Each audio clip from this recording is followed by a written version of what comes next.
bras de chiffon.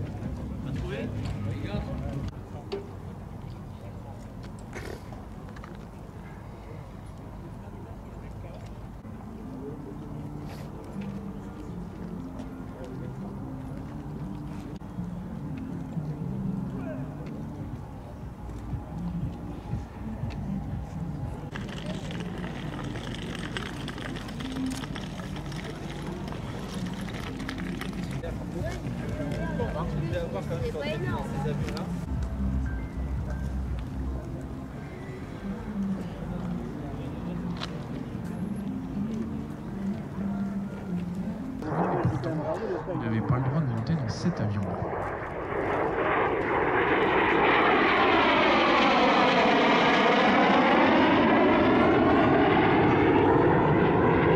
Et donc, pour avoir le droit de monter dans cet avion, eh bien, il a dû passer une qualification.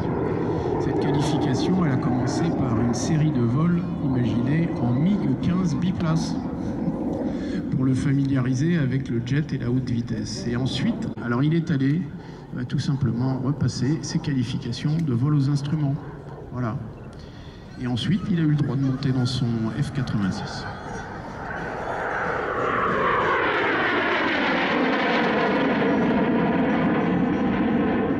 De ses propres mots, aussi qualifié puisse-t-on être. La phrase qu'il a prononcée à ce moment-là, je lui ai posé la question, Fred, comment ça se passe? Parce que cet avion est un monoplace. Même si tu en as piloté des similaires, qu'est-ce qui se passe dans ta tête? D'ailleurs, celui-ci est cette version-là un petit peu plus puissant que le F-86 d'origine. Il y a une différence massive. Ce F-86, à la différence des Américains, il ne fume pas noir.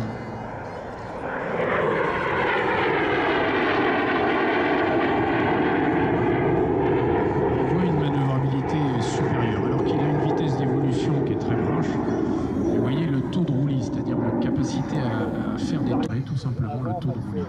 Et oui, on est sur l'ancêtre des commandes de vol électriques.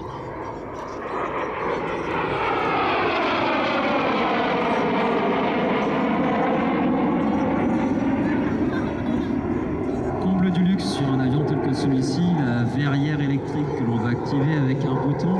Et là aussi, on est sur des différences qui sont fondamentales pour un conflit qui aura duré au total seulement 3 ans. Pour lui, c'était la continuité parce qu'il avait servi pendant la Seconde Guerre mondiale.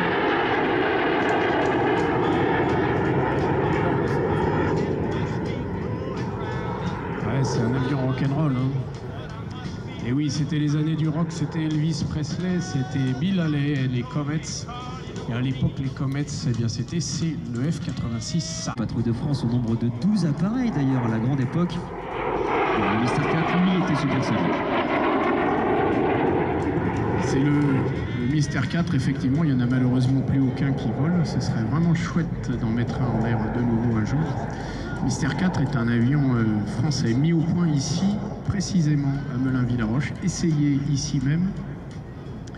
Un avion qui était remarquable, le vrai premier chasseur français efficace, moderne, et qui a eu d'ailleurs une vie opérationnelle assez longue puisqu'il a fini ses jours sur la base de Cazaux à l'entraînement des pilotes de chasse à l'issue de leur formation initiale.